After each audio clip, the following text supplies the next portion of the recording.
Pesquisadores estimam que a quantidade de casos de coronavírus é maior do que já foi contabilizado pelo governo. Isso porque os poucos testes realizados estão por trás da subnotificação. O Brasil está entre os países que realizam menos testes na população. Se fosse levado em conta o número de casos subnotificados, o Brasil seria o segundo país mais afetado no mundo, atrás apenas dos Estados Unidos. Os últimos trabalhos dessa última semana relatam que chegam até 9 vezes a quantidade de pessoas positivas do que é realmente notificado. Então, se nós multiplicarmos por 9 toda a quantidade de pessoas que estão infectadas hoje, nós temos um número muito grande da doença. E assim nós vamos entender por que a letalidade ou a mortalidade está tão alta no Brasil. É porque não tem a notificação do que realmente existe de doença. Os números poderiam ser bem maiores se todos tivessem a mesma capacidade de se infectar com a doença. Mas, felizmente, o vírus age de forma diferente no organismo das crianças. É que existe a enzima conversora da angiotensina, que é responsável pela entrada do vírus dentro da célula, está em menor quantidade nas crianças e maior quantidade nos adultos. Isso faz com que a carga viral das crianças seja menor e a resposta à doença também é menor.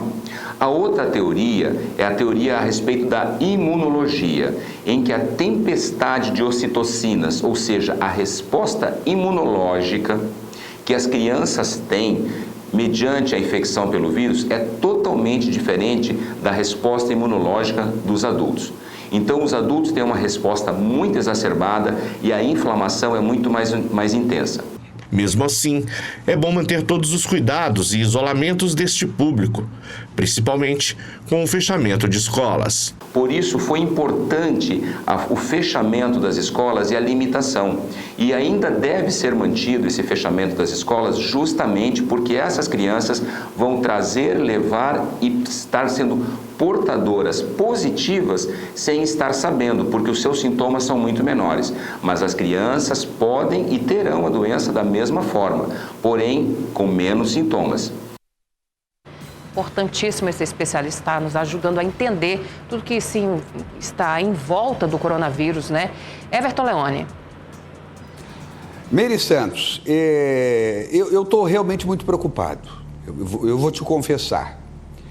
Eu sou a favor, desde o princípio, que a gente administre essa crise, e aí eu estou do lado do presidente Bolsonaro, olhando para os dois problemas que nós temos.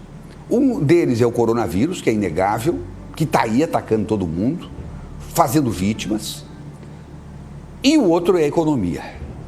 Nós vamos chegar aí a 20 milhões, 25 milhões de desempregados nesse país.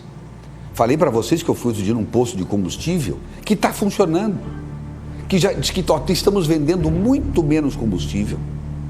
E dos 6 funcionários que tínhamos, só ficou 2, 4 foram demitidos. Então isso me preocupa muito, porque isso está acontecendo em todas as empresas. E aquelas que não estão demitindo, estão reduzindo os salários, mas não sabem nem se vão sobreviver. Então, o que a gente está percebendo? Nós aqui da SIC TV, do Grupo SIC, temos feito um esforço danado. Temos mostrado a indisciplina das pessoas, por exemplo, dentro de uma loja. Nós temos mostrado as pessoas aglomeradas em postos de saúde, com cadeiras colocadas ali, certamente pelos funcionários, pelo diretor, pelo administrador do posto. E as pessoas estão de frente ao posto, quer dizer, ali na área que fica ao lado da porta de acesso, esperando para ser atendidos, ao lado do outro. E pessoas aglomeradas. Mostramos fotos aqui, nós cobrimos as festas da morte que aconteceram, criticamos terrivelmente, mostramos os resultados negativos de tudo isso, e a gente olha pela janela. Hoje eu fui ao hospital, é muita gente na rua de forma desnecessária. Funcionários públicos que estão de quarentena em casa, no home office, enfim, estão indo para a rua sem necessidade. E isso ajuda a proliferação do vírus.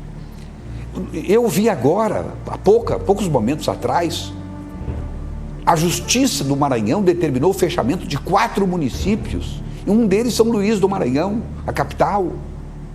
Porque decretou lockdown nas cidades. Fechamento total de tudo. Porque os hospitais não suportam mais receber as pessoas que vão para lá. Muitas delas, em razão disso, entram cambaleantes, moribundas e saem num caixão. A notícia de Manaus agora que vai faltar é caixão para todas as pessoas que devem morrer nas próximas horas. Não vai ter mais como enterrá-las num caixão, dando o mínimo de dignidade para essas pessoas. Então tem que fechar o comércio. Não tem que fechar o comércio, não. O comércio pode funcionar.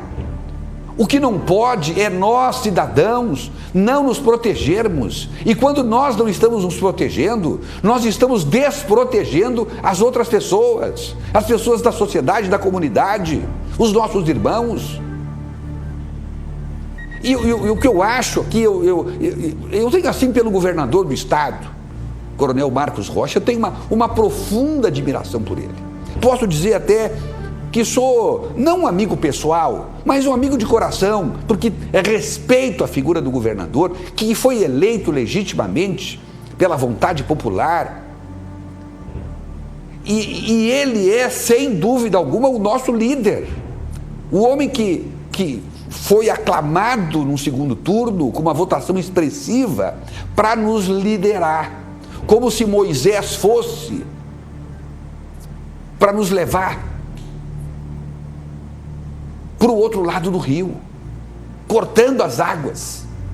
Esse é o nosso líder, e eu o vejo assim, até pelo seu carisma, pelo seu jeito de tratar as pessoas.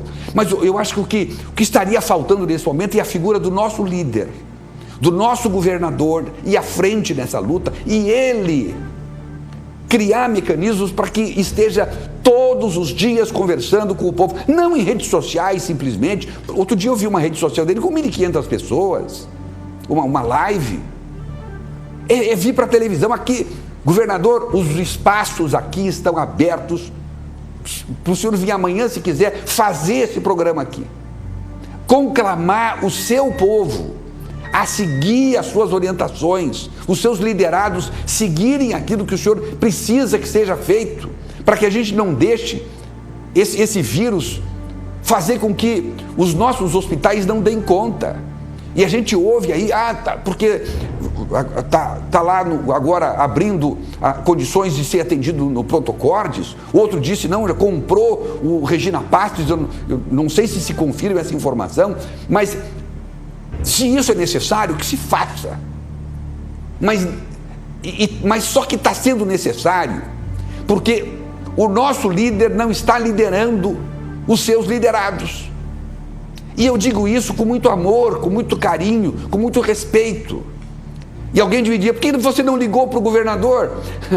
O meu papel, eu falo diante das câmeras. O meu coração se abre diante das câmeras. Esse é o meu canal de comunicação. Eu não posso me envolver emocionalmente com os nossos líderes, com os nossos políticos, porque daqui a pouco eu começo a me autocensurar aqui.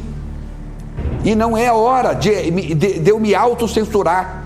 Esta é a hora de eu conclamar, de eu pedir, como eu tenho pedido para a população, mas eu não sou líder. Eu não sou Moisés. Eu não sou aquele que leva o seu povo para a terra prometida. Não sou eu.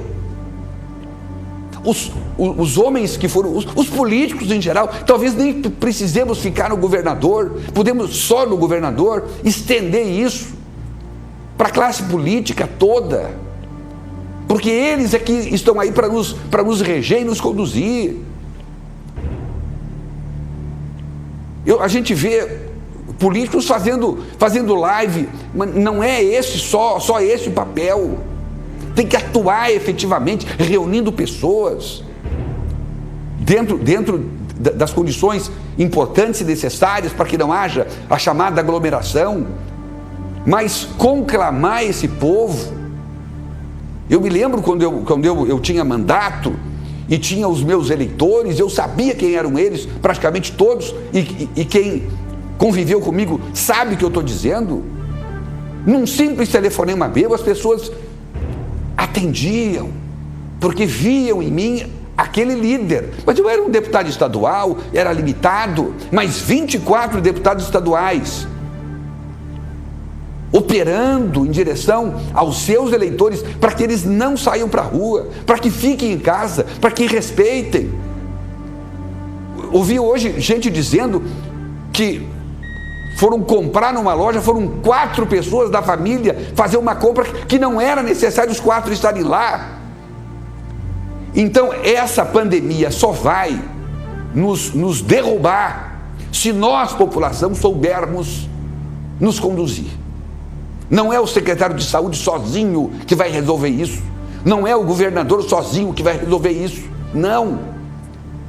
Mas é importante que o líder lidere, converse com os prefeitos, chame os prefeitos, veja o que cada um está fazendo, para a gente não deixar que colapse o nosso sistema.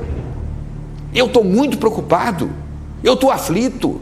Eu tenho conversado com muita gente do Judiciário, do Ministério Público, do Tribunal de Contas.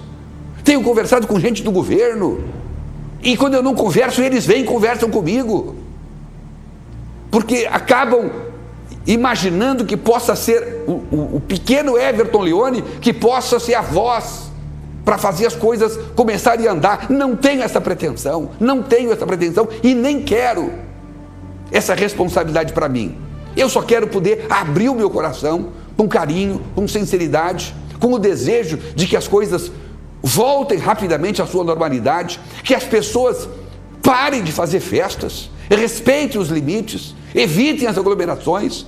Agora, o nosso líder é que tem que ir para frente, ir para o alto do monte e falar para os seus liderados para que façam aquilo que é fundamental e importante para a gente evitar o maior número de mortes possível e conseguir manter o maior número de postos de trabalho possível.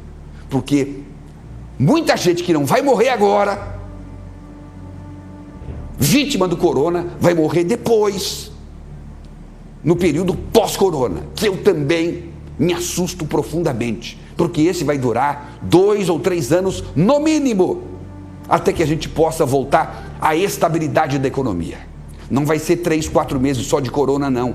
Como eu disse, 3, 4 anos.